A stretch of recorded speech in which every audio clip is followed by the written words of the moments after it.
Domingo. El último recorrido de Jesús antes de la cruz comienza no con silencio, sino con pasos firmes descendiendo el monte de los olivos. Es domingo, el día que conocemos como Domingo de Ramos. Y aunque las multitudes lo celebran, Jesús camina plenamente consciente de que aquella aclamación precede al rechazo, y que el camino delante de él lo conducirá a la cruz. Jesús se acerca a Jerusalén llegando a Betfagé, cerca del monte de los olivos. Allí, él envía a 2 de sus discípulos con instrucciones precisas. Id a la aldea que está delante de vosotros, y luego encontraréis una asna atada y un pollino con ella. Si alguien os dice algo, responderéis, el Señor los necesita. Mateo 21, 2, 3. El gesto no es improvisado. Cumple la antigua profecía de Zacarías. He aquí que tu rey viene a ti, justo y salvador, humilde, montado sobre un asno. Zacarías 9:9. El rey prometido no llega montado en un caballo de guerra, llega en humildad. No viene a dominar por el poder de las armas, sino a conquistar por la mansedumbre. Jerusalén esperaba un libertador político. Jesús ofrece redención espiritual. Los discípulos ponen sus mantos sobre el pollino, y Jesús monta. La noticia se extiende rápidamente. El maestro, aquel que resucitó a Lázaro pocos días antes, está entrando en la ciudad. La multitud llega. Gritos resuenan entre las colinas. Ropas son extendidas en el camino. Ramos son agitados. Hombres, mujeres y niños proclaman: Hosana al Hijo de David. Bendito el que viene en nombre del Señor. Mateo 21:9. Hosana significa sálvanos ahora. Es un clamor mesiánico. Pero la misma multitud que ahora pide salvación pedirá en pocos días la crucifixión del que salva. Mientras Jesús avanza, Lucas registra un detalle que ningún otro evangelista menciona. Al contemplar Jerusalén, el corazón del Salvador se conmueve profundamente, y él llora. Oh, si tú también comprendieras las cosas que pertenecen a tu paz. Lucas 19:42. Jesús llora porque Jerusalén no reconoció el tiempo de su visitación divina. Llora porque la ciudad sería destruida 40 años después, fruto de la ceguera espiritual de un pueblo que vio señales, oyó palabras, pero no se rindió. La entrada triunfal, tan festiva por fuera, está atravesada por una profunda tristeza divina. Los hombres celebran, Dios lamenta, la multitud grita, el Salvador llora. El Mesías es exaltado pero no comprendido. El Rey ha entrado, las Escrituras se han cumplido. El anuncio fue hecho ante toda la ciudad. Pero el pueblo que lo exaltó no percibió que el reino que él inauguraba no era político, ni inmediato, ni terrenal. Era eterno. Antes de ver el próximo día, suscríbete ahora a nuestro canal, porque en el próximo video voy a mostrarte cada día después de la muerte de Jesús. Hay misterios, revelaciones y encuentros poderosos que muchos nunca han estudiado en profundidad. Y no vas a querer perdértelo. Así que suscríbete, dale like al video, activa la campanita y continúa con nosotros en este recorrido. Tu apoyo no es solo un gesto sencillo, es una forma de difundir el evangelio y hacer que YouTube entregue este video a más personas. Lunes. Jesús y los discípulos retoman el camino rumbo al templo, y todo lo que él hace ahora posee un significado profundo, marcado por señales, gestos y enseñanzas que revelan la condición espiritual de Israel y el corazón del propio Dios. Al salir de Betania, Jesús siente hambre. A lo lejos, ve una higuera llena de hojas, señal de que podría haber frutos, aun fuera de la estación.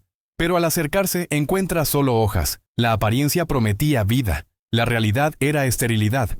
Entonces Jesús declara: nunca jamás coma nadie fruto de ti. Marcos 11:14. La higuera seca no es solo un hecho natural, es un símbolo. Israel, como aquel árbol, tenía la apariencia de religión, las hojas de la tradición, las sombras de los rituales, pero no poseía los frutos de justicia, fe y arrepentimiento. La caminata continúa. Del Monte de los Olivos a las puertas de Jerusalén, el aire se llena con el movimiento de peregrinos que llegan para la fiesta de la Pascua. Pero al entrar en el patio del templo, Jesús encuentra un escenario que hiere la santidad del lugar. Cambistas haciendo negocios, vendedores comerciando animales, monedas tintineando.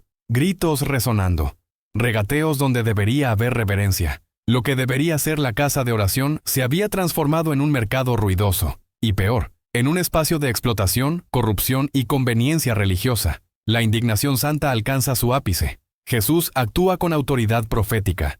Derriba mesas, vuelca bancos, interrumpe el comercio, expulsa a los vendedores y declara con voz fuerte: está escrito, mi casa será llamada casa de oración para todas las naciones, pero vosotros la habéis convertido en cueva de ladrones. Marcos 11:17. El gesto es más que una limpieza física, es un juicio espiritual, es un llamado de Dios a la pureza, a la verdad y a la adoración sincera. Y Marcos añade un detalle decisivo, un punto de quiebre en la narrativa de la última semana. Los principales sacerdotes y los escribas comenzaron a buscar cómo matar a Jesús. Marcos 11:18. La purificación del templo no solo confrontó el pecado, amenazó las estructuras de poder que prosperaban con él. En aquel instante, la sentencia de muerte fue decidida, no por los romanos, no por la multitud, sino por los líderes religiosos que no soportaron ver el reino de Dios exponer sus tinieblas. La purificación del templo revela la esencia del ministerio de Jesús. Él vino no solo para salvar, sino para restaurar, no solo para enseñar, sino para confrontar, no solo para perdonar, sino para purificar. Y como siempre, sus actos cargan un mensaje implícito. Dios no busca apariencia de devoción. Él busca fruto. Cuando el polvo se asienta y el patio se aquieta, Jesús comienza a enseñar. Su autoridad atrae, su presencia inquieta, sus palabras iluminan. Mientras los líderes religiosos lo observan con creciente hostilidad, el pueblo lo escucha con admiración. El lunes revela dos imágenes poderosas, una higuera sin frutos y un templo sin reverencia. Ambas exponen lo que está vacío. Ambas señalan lo que necesita ser transformado. Martes. A primera hora mientras regresan de Betania, los discípulos observan algo que los impresiona. La higuera maldecida el día anterior está completamente seca, desde las raíces. Marcos 11:20. El símbolo del juicio que Jesús había pronunciado estaba allí, visible e incontestable. Pedro, sorprendido, exclama: «Maestro, la higuera que maldijiste se ha secado». Marcos 11:21. Jesús entonces enseña sobre la fe, la oración y el perdón, los verdaderos frutos que Dios busca en su pueblo. La higuera no es solo un árbol, es la representación viva de la religión sin vida. El templo purificado del lunes es el trasfondo. La higuera seca ahora es la conclusión silenciosa de que la apariencia religiosa no sostiene la verdad ante Dios. Al llegar nuevamente al templo, Jesús es confrontado de inmediato por los principales sacerdotes, escribas y ancianos. No buscan verdad, buscan trampas.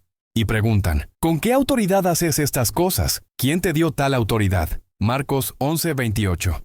Jesús, con sabiduría divina, responde con otra pregunta acerca del bautismo de Juan, algo que expone la incoherencia de ellos. No pueden responder, temen al pueblo, pero no temen a Dios. Y así Jesús revela el corazón de la dirigencia religiosa. A lo largo del día, Él enseña parábolas que reflejan la condición espiritual de Israel. Cada parábola es un espejo. Cada palabra es una verdad que atraviesa máscaras. Y los líderes perciben que Jesús está hablando de ellos. La hostilidad aumenta. La trama para matarlo avanza silenciosamente. Pero la enseñanza de Jesús no se limita a confrontar. Él también revela la esencia de la ley. Un maestro de la ley pregunta cuál es el mayor mandamiento. Jesús responde: «Amarás al Señor tu Dios con todo tu corazón, alma y entendimiento». Y el segundo es semejante: «Amarás a tu prójimo como a ti mismo». Mateo 22:37-39. En pocas palabras, Él resume toda la fe. La verdadera religión no nace de la formalidad, sino del amor. No procede del rendimiento exterior, sino de la entrega del corazón. Si lo deseas, puedo hacer un video únicamente sobre las parábolas de Jesús antes de morir. Déjame tu opinión aquí en los comentarios. Al caer la tarde, Jesús deja el templo, y al caminar hacia el Monte de los Olivos, los discípulos le muestran la imponencia de la construcción, las piedras enormes, los patios brillantes, la apariencia de grandeza. Pero Jesús mira más allá de lo visible y dice: «No quedará piedra sobre piedra que no sea derribada». Mateo 24:2. En el Monte de los Olivos, se sienta y pronuncia el discurso profético más detallado de los Evangelios, conocido como el discurso del fin de los tiempos. Si lo deseas, también puedo hacer un video únicamente sobre el discurso del fin de los tiempos. Deja tu opinión aquí en los comentarios. El martes nos muestra que Cristo no teme la verdad, pero la verdad asusta a quienes prefieren las sombras. Miércoles, mientras Jesús permanece en Betania, reunido con sus discípulos, las autoridades religiosas en Jerusalén se reúnen en consejo. Ahora, los principales sacerdotes y ancianos saben que deben actuar. Movidos por el miedo a perder poder y prestigio, concluyen que Jesús debe ser eliminado. Entonces, los principales sacerdotes, los escribas y los ancianos del pueblo se reunieron en el patio del sumo sacerdote, llamado Caifás, y se consultaron para prender con engaño a Jesús y matarlo. Mateo 26:3-4. Mientras la conspiración se articula en los corredores del templo, Jesús está en una comida en casa de Simón, el leproso, en Betania. Allí ocurre uno de los gestos más hermosos de toda la semana de la Pasión. Una mujer, que Juan identifica como María, hermana de Marta y de Lázaro, entra en el ambiente trayendo un vaso de alabastro lleno de perfume puro y carísimo. Sin decir una palabra, se acerca a Jesús y derrama el perfume sobre su cabeza y también sobre sus pies, secándolos con sus cabellos. La fragancia llena el lugar, como si un acto silencioso tuviera el poder de atravesar la tensión de aquellos días. Judas y algunos discípulos protestan contra el gesto, alegando desperdicio. Pero el verdadero desperdicio no era el perfume, era la incapacidad de ellos para entender el valor del momento. Jesús entonces defiende a María y dice algo que revela el sentido profundo de aquel acto. Ella ha guardado esto para el día de mi sepultura. Juan 12:7. María, movida por amor, intuición espiritual y entrega sincera, hace lo que ningún discípulo se atrevió a hacer. Prepara a Jesús para la muerte que está por ocurrir. Antes de que clavos perforen sus manos, antes de que la lanza atraviese su costado, antes de que su cuerpo sea envuelto en lienzos fúnebres, María lo envuelve con perfume y adoración. Es como si dijera con su acto: si tú vas hacia la cruz, te doy lo mejor que tengo ahora. Pero mientras la fragancia aún permanece en el aire, un corazón endurecido toma su decisión final. Judas Iscariote se levanta y deja Betania para ir a Jerusalén. Busca a los principales sacerdotes y hace la pregunta que sella su lugar en la historia: ¿qué me dais si os lo entrego? Mateo 26:15. La respuesta es fría y directa: 30 monedas de plata, el precio de un esclavo común. Así, por un valor miserable, Judas entrega no solo a Jesús, sino a sí mismo. El miércoles se convierte en un día marcado por dos respuestas completamente opuestas. De un lado, María ofrece todo lo que tiene: amor, perfume, entrega, reverencia. Del otro, Judas entrega al propio Señor a cambio de monedas. En Betania, el amor se derrama. En Jerusalén, la traición se negocia. Y entre estos dos escenarios, vemos que cada persona delante de Cristo se define por su respuesta a Él. Jueves. El jueves amanece cargado de significado. Es el primer día de la fiesta de los panes sin levadura, cuando los judíos preparaban tradicionalmente la comida pascual. Y Jesús, plenamente consciente de que su hora había llegado, desea ardientemente celebrar esa Pascua con sus discípulos. Pedro y Juan son enviados a preparar el lugar de la cena. Jesús los orienta con precisión. Encontrarán a un hombre cargando un cántaro de agua. Deben seguirlo hasta la casa donde se celebrará la comida. Allí, una sala grande y amueblada ya está preparada. Los detalles no son coincidencias. Revelan que, incluso mientras los enemigos conspiran, Jesús dirige cada paso con soberana intención. No está siendo arrastrado por los acontecimientos. Él los conduce. Por la noche, Jesús se reclina a la mesa con los 12. Las lámparas iluminan suavemente el ambiente. El aroma de los elementos pascuales llena la sala. El clima es íntimo, pero tenso. El maestro mira alrededor y ve amigos, rostros conocidos, hombres que caminaron con él por 3 años, hombres que todavía no comprenden plenamente lo que está por suceder. Entonces él dice: he deseado ardientemente comer esta Pascua con vosotros antes de mi padecimiento. Lucas 22:15. Estas palabras revelan el corazón de Cristo. Él sabe que la cruz lo espera, pero su deseo es estar con los suyos, enseñarles, fortalecerlos, amarlos hasta el fin. Mientras comen, Jesús se levanta silenciosamente. Ellos no entienden lo que está sucediendo. Entonces él se quita el manto, toma una toalla y se ciñe como un siervo. Derrama agua en una vasija y se inclina ante cada uno de ellos, incluso ante Judas, y comienza a lavar los pies de los discípulos. Juan 13:4-5. El gesto es chocante. En toda la cultura judía, lavar los pies era tarea del más bajo de los siervos.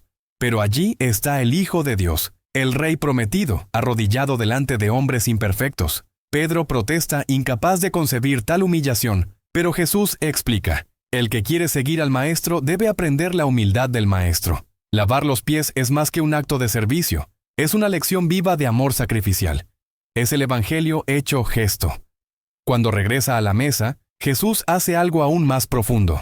Toma el pan, da gracias, lo parte y dice: esto es mi cuerpo, que por vosotros es dado. Lucas 22:19. Luego toma el cáliz. Esta es mi sangre del nuevo pacto, que por muchos es derramada. Mateo 26:28. La institución de la cena marca la transición entre la antigua alianza y la nueva. El Cordero de la Pascua, que por siglos simbolizó liberación, ahora se cumple en él. El verdadero Cordero está a la mesa. La sangre que sería derramada al día siguiente sellaría una redención definitiva. Pero mientras revela el misterio de la salvación, hay sombras en la sala. Jesús anuncia: uno de vosotros me va a traicionar. Mateo 26:21. El clima cambia. Los discípulos se entristecen. Preguntan uno tras otro: ¿soy yo, Señor? Jesús indica a Judas, pero aún así nadie entiende del todo. Judas se levanta y sale. Las Escrituras dicen, y era de noche. Juan 13:30. No solo afuera, era de noche en el corazón del traidor.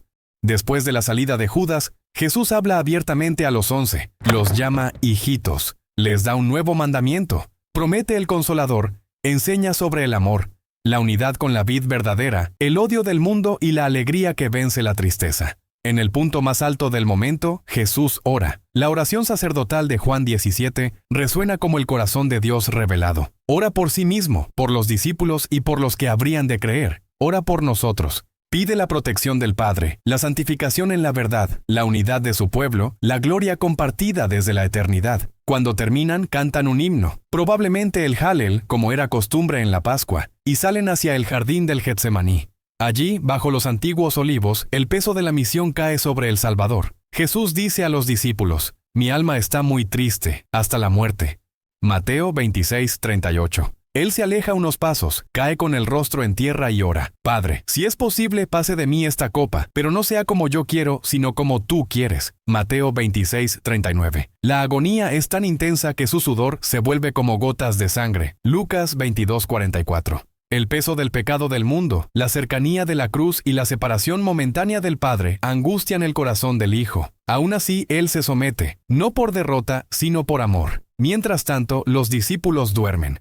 3 veces Él vuelve y los encuentra dormidos. La hora más oscura de Jesús es acompañada por la incapacidad humana de velar siquiera una hora. De repente, el silencio se rompe por el sonido de pasos, antorchas y armas. Judas llega guiando a una multitud de soldados y oficiales. El traidor se acerca, da un beso al maestro, y Jesús pregunta, ¿con un beso entregas al Hijo del Hombre? Lucas 22:48. Es la última oportunidad de arrepentimiento que Judas rechaza. Arrestan a Jesús. Los discípulos huyen. Pedro intenta luchar con una espada, pero Jesús lo reprende. Jesús entrega sus manos permitiendo que lo aten. Aquel que lavó pies ahora es llevado como criminal. Aquel que alimentó multitudes será negado por amigos. Aquel que instituyó la nueva alianza camina voluntariamente hacia el altar de la cruz. El amor se entregó. Y la hora llegó. Viernes. La madrugada del viernes comienza no como cualquier otra, sino como el día más sombrío y sagrado de la historia humana. El Hijo de Dios ya estaba siendo llevado, atado, a un juicio que no buscaba la verdad, sino la condenación. Aún es de noche cuando Jesús es llevado a casa de Anás, el suegro del sumo sacerdote. Allí es interrogado y maltratado. Luego es conducido a Caifás, donde el Sanedrín, en una sesión irregular, apresurada y celebrada en mitad de la noche, intenta encontrar alguna acusación que justifique la muerte. Ningún testigo concuerda. Ninguna palabra de Jesús puede ser distorsionada de manera convincente. Finalmente, Caifás lo confronta directamente. ¿Eres tú el Cristo, el Hijo de Dios? Mateo 26:63. Y Jesús responde con firmeza divina, «Yo soy». Marcos 14:62. La palabra que un día resonó desde la zarza, «Yo soy», ahora se levanta ante sacerdotes que rechazan al propio Dios al que dicen servir. La sentencia es dada, blasfemia, y la violencia comienza. Lo escupen, lo golpean, se burlan de su identidad. Mientras tanto, en el patio, Pedro, el discípulo valiente, el amigo cercano, niega a Jesús 3 veces. El gallo canta. Jesús lo mira, y Pedro llora amargamente. En pocas horas, todos los hombres mostraron sus límites. Solo el Hijo permanece fiel. Al amanecer, Jesús es llevado ante Pilato. Los líderes religiosos no pueden ejecutar a nadie. Necesitan autorización romana. Pilato interroga a Jesús y percibe que no hay crimen alguno. La esposa de Pilato lo advierte, diciendo haber tenido sueños inquietantes por causa de aquel hombre. Pero la multitud, manipulada por los sacerdotes, pide a Barrabás y exige la muerte de Jesús. Pilato intenta evitarlo. Ofrece liberarlo. La multitud grita, «¡Crucifícalo!». Pilato intenta evadir la responsabilidad. Se lava las manos, pero su agua no cambia el decreto de la historia. El inocente será condenado. Jesús es entregado a los soldados. Ellos lo azotan, no solo un castigo, sino una brutalidad que casi lo lleva a la muerte. Le colocan un manto rojo sobre los hombros, clavan una corona de espinas en su cabeza y lo saludan con burla. «Salve, Rey de los judíos». El Rey verdadero soporta el escarnio de quienes no comprenden la gloria que está delante de ellos. Cargando la cruz, Jesús es llevado fuera de la ciudad, rumbo al Gólgota, lugar de la calavera. Está débil, exhausto, herido. Simón de Cirene es obligado a ayudarlo. El camino que un día fue recorrido por reyes y sacerdotes ahora es transitado por el siervo sufriente. En el Calvario, clavos atraviesan sus manos y sus pies. El Cordero de Dios es levantado entre dos criminales. Es alrededor del mediodía cuando lo crucifican. Y desde las 9 de la mañana hasta las 3 de la tarde, el Salvador proclama las palabras más profundas que jamás se escucharon desde una cruz. Padre, perdónalos, porque no saben lo que hacen. Lucas 23:34. La primera palabra de Jesús no es contra sus asesinos, sino en favor de ellos. En el ápice del sufrimiento, Él intercede. Hoy estarás conmigo en el paraíso. Lucas 23:43. A un ladrón arrepentido le ofrece no juicio, sino esperanza. No mañana, sino hoy. Mujer, he ahí tu hijo, he ahí tu madre. Juan 19:26-27. Incluso en la cruz, Él cuida de los suyos. María recibe un nuevo hogar. Juan recibe un nuevo encargo. Dios mío, ¿por qué me has abandonado? Mateo 27:46. Aquí vemos el peso del pecado del mundo siendo puesto sobre Él. No es desesperación, es el cumplimiento del Salmo 22. Tengo sed. Juan 19:28. El Creador que hizo las fuentes de agua experimenta la sed humana, física y espiritual. Consumado es. Juan 19:30. No es un grito de derrota, sino de victoria. La obra redentora está completa. El precio ha sido pagado. Padre, en tus manos encomiendo mi espíritu. Lucas 23:46. Y así, con plena confianza, Él entrega su vida. Nadie se la quitó. Él la dio. Al pronunciar su última palabra, Jesús inclina la cabeza y muere. La tierra tiembla. El velo del templo se rasga de arriba a abajo, indicando que el camino hacia Dios está abierto. Tumbas se abren. El cielo oscurece. La creación responde a la muerte del Creador. Un centurión romano, testigo de este momento, declara: verdaderamente este hombre era el Hijo de Dios. Marcos 15:39. Ahora suscríbete a nuestro canal, porque en el próximo video voy a mostrarte cada día después de la muerte de Jesús. Hay misterios, revelaciones y encuentros poderosos que muchos nunca han estudiado en profundidad, y no vas a querer perdértelo. Así que suscríbete, dale like al video, activa la campanita y continúa con nosotros en este camino. Tu apoyo no es solo un gesto sencillo, es una forma de difundir el Evangelio y hacer que YouTube entregue este video a más personas. Hasta el próximo video.